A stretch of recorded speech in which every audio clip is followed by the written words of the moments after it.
warahmatullahi wabarakatuh. Salam petani milenial, salam Jovlog Nusantara. Teman-teman dimanapun berada, hari ini kita akan spill beberapa kolam yang kita anggap sudah lolos karantina. Bibitnya ya sudah lolos karantina. Jadi kita akan persiapkan untuk airnya. Nah, langkah pertama itu setelah kita anggap ikannya sehat, lolos karantina, ini kita tambahkan air. Kita tambahkan air itu sekitar 0,8 atau 80 cm. Nah, jadi 80 cm itu dia diisi 10 kubik. Contohnya seperti ini. Nah, ini sudah sehat. Jadi mungkin 2 hari ke depan kita akan aplikasi atau penurunan bahannya. Kita akan fermentasi airnya. Nah, khusus untuk yang ini masih harus kita naikkan sekitar sampai di sini ya airnya, udah terakhir. Jadi itu sekitar 80 cm. Nanti kita akan tambah lagi. Jadi 2 kolam ini dulu yang kita anggap lolos karantina.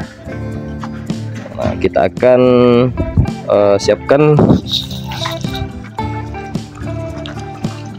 kolam-kolamnya. Nah,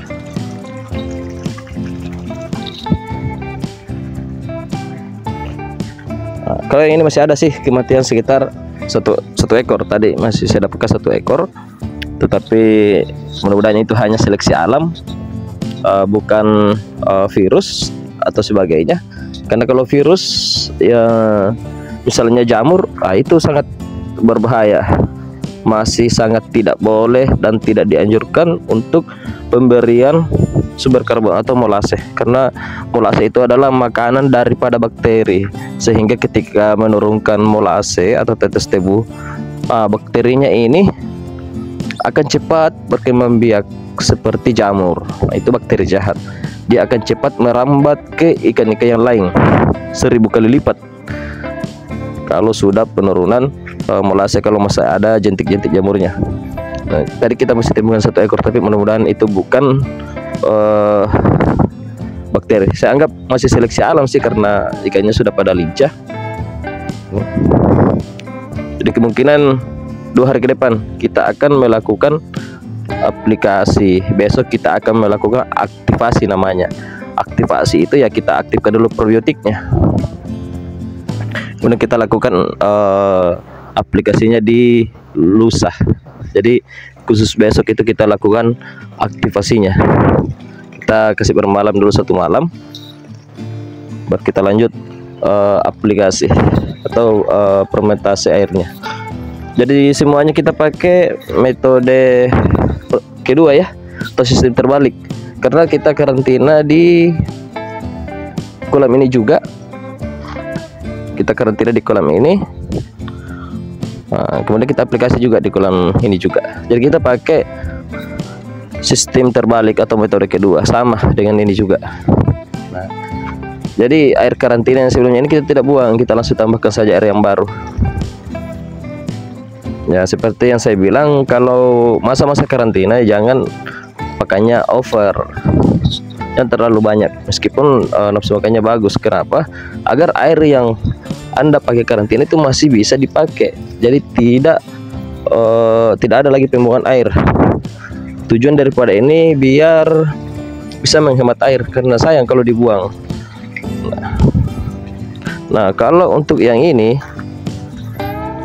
nah ini kemarin terkena jamur, terkena parasit juga, sehingga terjadi kematian setiap hari itu sekitar 3-5 ekor.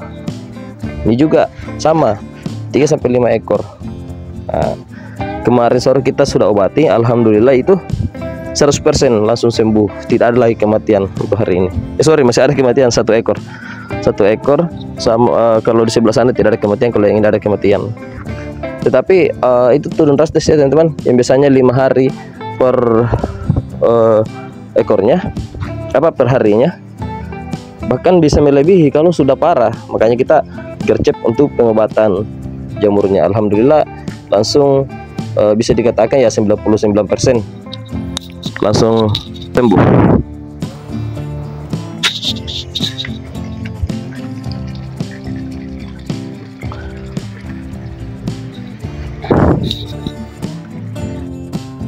Jadi ya teman-teman, kenapa kita spill kolam ini secara bertahap?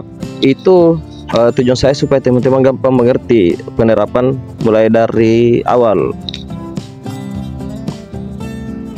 mulai dari bibit datang sampai aplikasi ya, kalau bisa sampai panen. Nanti kita spill apa kendalanya. Kalaupun ada kendala ya kita akan tetap share apa kendalanya, biar teman-teman juga bisa mengetahui cara penerapannya.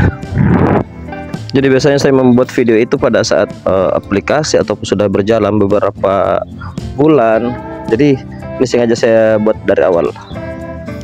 Jadi teman-teman, sekali lagi ini adalah kolam yang akan kita aplikasi insya Allah lusa. Kemungkinan 2 kolam ya. Kita memakai metode terbalik atau metode kedua, karena saya paham bahwa teman-teman pemula itu banyak yang mungkin punya 1 atau 2 kolam. Itu saya sarankan memakai metode terbalik ya teman-teman. Kecuali teman-teman punya pembibitan sendiri ya silakan, tidak apa-apa. Tapi kalau teman-teman masih beli bibit di tempat lain, waduh jangan dah, itu risikonya tinggi kalau memakai aplikasi metode pertama. Kalau misalnya Anda membentuk airnya kemudian turunkan bibit, waduh jangan, itu sangat berisiko tinggi. Nah, ini bisa saja saya pakai metode pertama. Sebenarnya memakai metode pertama itu ya punya banyak kelebihan. Kita bisa menumbuhkan lebih awal bakterinya, kemudian kita bisa menggeser alganya, keberadaan alga. Jadi sebelum air hijau ya air sudah terbentuk, maksudnya seperti itu. Sebelum air hijau ya bakteri itu yang ada dalam kolam itu sudah siap. Artinya pasukan kita sudah siap di dalam untuk menerkam musuh-musuhnya. Artinya ya musuhnya tadi itu amoniak. Jadi dia sudah berkembang biak dengan baik. Kemudian kita turunkan ikan mengeluarkan kotoran, kita turunkan pakan yang tersisa ya akan diurai. Pasukan kita di bawah sudah banyak ya, pasukannya tadi itu adalah bakteri yang kita turunkan, bakteri baik. Nah itu kelebihan metode pertama. Kelebihan metode pertama itu air nggak gampang hijau. Tapi dengan metode kedua itu nanti juga akan sama sebenarnya prosesnya, tapi dia butuh waktu. Sorry, kameranya kita tutup. Jadi saya sengaja mempersiapkan kolam ini yang 2 unit ini untuk metode metode terbalik atau metode kedua. Khusus yang ini dan yang kolam yang sana akan saya pakai metode pertama.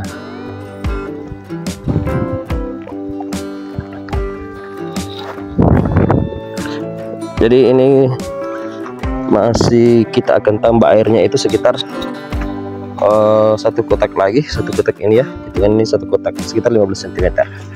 Jadi dia pas 10 kubik ini sementara diisi. Ini juga airnya sudah mulai hijau. Nah ini sudah mulai hijau. Dia hijau itu karena terpapar sinar matahari, jadi cepat terbentuk yang namanya alga. Jadi fotosintesia namanya, istilah kimiawinya.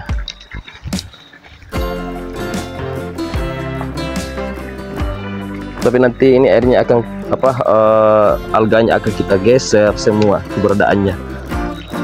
Amoneknya akan kita geser, akan kita rubah menjadi cemilan bagi ikan dengan melalui sebuah sistem yang namanya sistem bioflok. Jadi teman-teman, mungkin sudah cukup panjang ya untuk penjelasan hari ini. Silakan ikuti terus channelnya. Jadi teman-teman yang khusus pemula, insya Allah teman-teman akan cepat mengerti cara penerapan untuk di kolam teman-teman masing-masing. Sekali lagi terima kasih sudah mendukung channelnya berkembang. Salam petani milenial, salam biovlog Nusantara. Assalamualaikum warahmatullahi wabarakatuh.